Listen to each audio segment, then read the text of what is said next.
Welcome, boys, to the Tower 49 Season 3, and I have a very important thing to talk about, so make sure you watch till the end. But for now, let's start the guide. So, as for the first floor, you're gonna use the potion barrier enchantment, on your armor. This is a kind of a very rush kind of floor, so where a lot of enderlings are just gonna attack you. So make sure you take out the smaller one first, and then focus on the big ones. That would be a lot more better. And then take the claymore, which will be possibly a lot more better choice than the other weapons. So make sure you take that with the enchantments, guarding strike and looting enchantment, as those two will be the best one to use.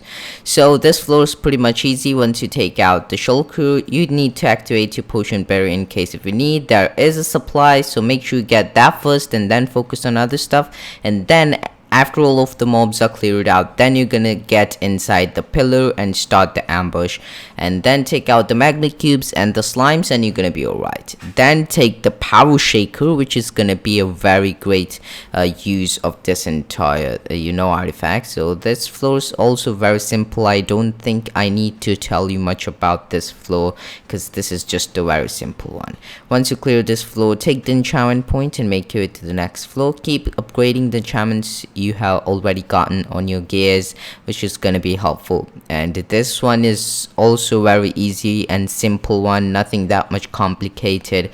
So once you clear this, take the enchantment points back again and make it to the next floor, where it might be getting a bit hard because creepers do spawn and stuff. So take out the creepers just as a spawn. That is the only best option, or you could just take him out with a ranged weapon.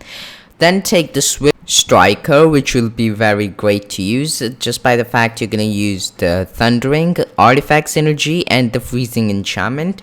I won't recommend you to go for pain cycle, as it's just gonna drain your health down at the crucial moments of the level, so it's not needed at all. Don't go for that one. And over here, take out the mobs, those mobs who spawn the plants and the stuff, just get rid of them first, and then you're gonna be alright. Then take the reinforced mail, as it's a lot more better thing to use as a tank armor. So take the potion barrier and the tumblebee enchantment. So once you take that, you're just gonna make your way to the next floor. Over here, the basic thing is gonna be just take out one side of the mobs and then go for the other side of the mobs, and then you're gonna be alright. Once you take that, over here you're gonna take the foresight, which is gonna be a great weapon to use too. So committed enchantment, and keep the third slot empty for now, and instead go for committed tier 2, and in future levels go for poison cloud enchantment. So here, ghast and a drowned necromancer spawn, so use everything you have on the ghast, and just dodge free of its attack, and then out of nowhere just get close to it and use your potion barrier and deal as much damage as to both of them. And then just take out the ghast first and then the drowned necromancer, which is very simple. So once you've done that, you're going to take the enchantment point back again, because obsidian claymore may look great, but it's not great. So after doing that, at the guildsmith, you're gonna guildsmith your reinforced mail. And before you do that, if you want to get any enchantments upgrade, that would be a lot more better choice than doing it afterwards. So over here, just don't fall in the lava traps, or you might just get yourself killed. That's the only threat you might face, and even the potion throwing piglins or the wither skeletons, I would guess. So yes, over here, for the armor, you're gonna go for the potion barrier and the tumblebee enchantment. It should be a lot more better to use, to be honest. So once you have done that, make it to the next floor while taking the buzzy nest, which is gonna be really great. Put it at that place, and then just wait for the mobs to spawn and just rush kill them, because they should be killed just as they spawn. It won't be a big problem if they didn't, but just saying, it's a lot more satisfying and better to just do that.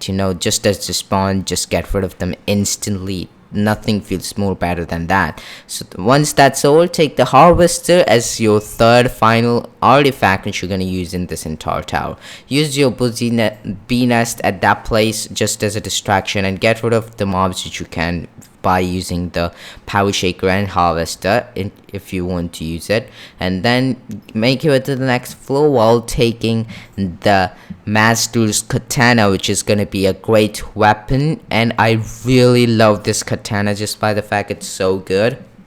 So you're gonna use the exploding, guarding strike, and Illager's Bane enchantment. I know, right? Illager's Bane. Why on this? I don't know, cause it may be like, the most of the mobs which you face except then Illagers are very fragile, except the necromancers and the stuff, but most of the other mobs are kind of fragile compared to Illagers. So yeah, it'll be a stable weapon after that. So once that's done, you're gonna make it to the next floor while taking the mercenary armor, which is the best armor which you could take in this entire tower. So just take that, as it has great enchantments and it's a good armor to use. So after taking it, the enchantments you will gonna go for will be the potion barrier, snowball, and as for the third slot, keep it empty. If you died, you can get the bonus health one, life boost enchantment, but if you didn't, just keep it empty, as it's just a waste of enchantment points. Once that's done, make your way to the next floor while taking the cargo crossbow. So as over here, you will be going through the merchant floor again, where you're gonna power smith your mercenary armor, as better armor means you can be a lot more safer than before.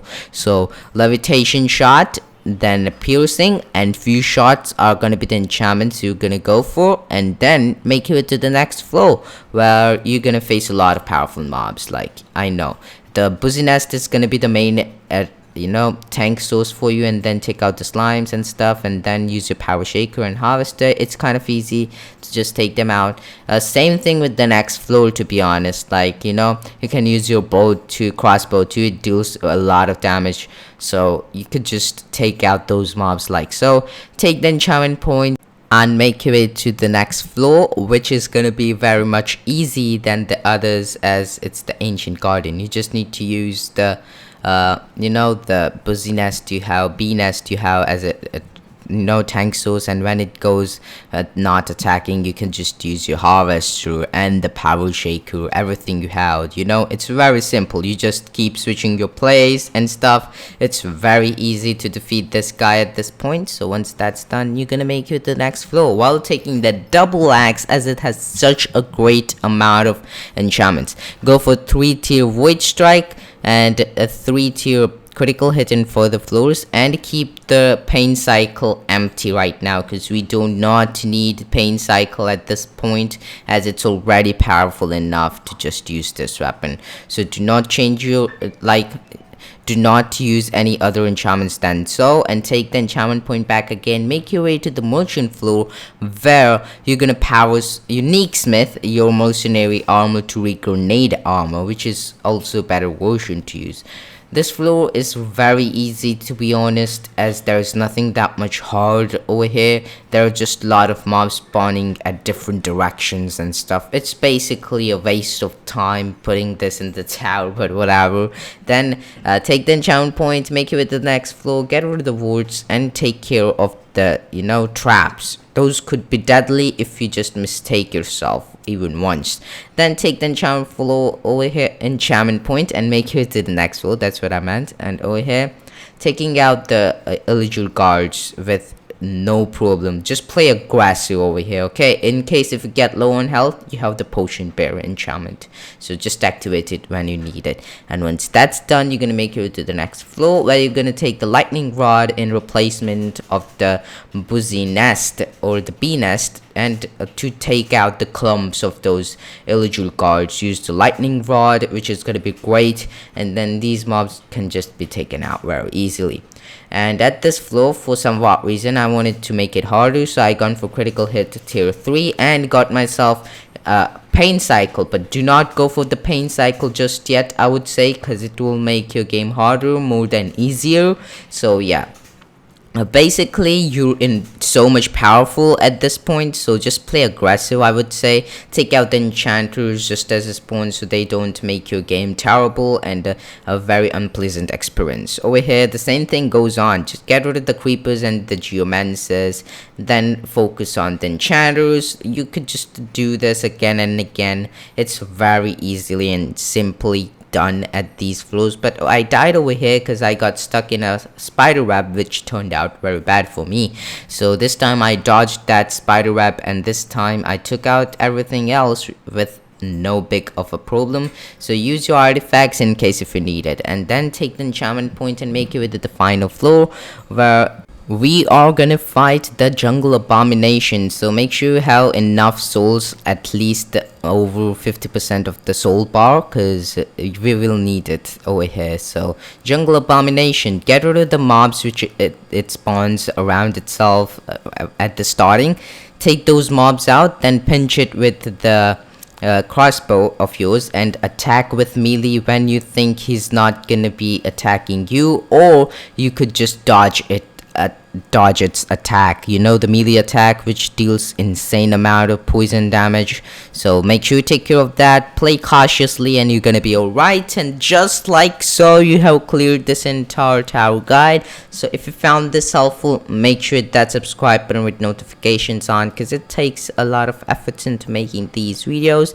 And you could always comment down below if you're finding any kind of problem, or you want to just suggest me anything or anything else. I'm always reading your guys comment, and I really love it too.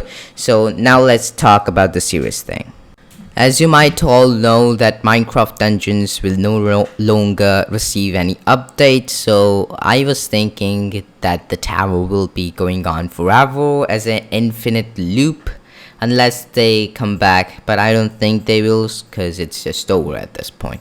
So I think tower guides might have to stop in future, but I won't be completely stopping it. It would be just kind of, you know, just as the tower comes out, I'm not gonna post it instantly. If I feel like I could do it after 2 days, after 3 days, or even 4 days, who knows, it won't be coming out instantly. But if you need any help in the tower, you could always comment down below. Okay, like, Prahant, can you make a tower guide of this tower? I will be making it for you instantly. So you have to be kind of active around my channel if you want a tower guide, but I will still be making these guides, as if you need it, I'm always there.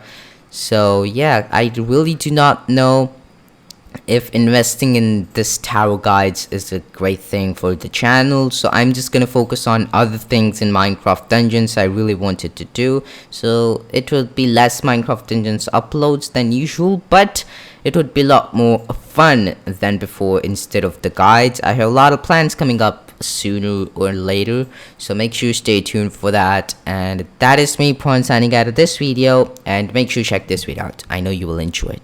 See you soon.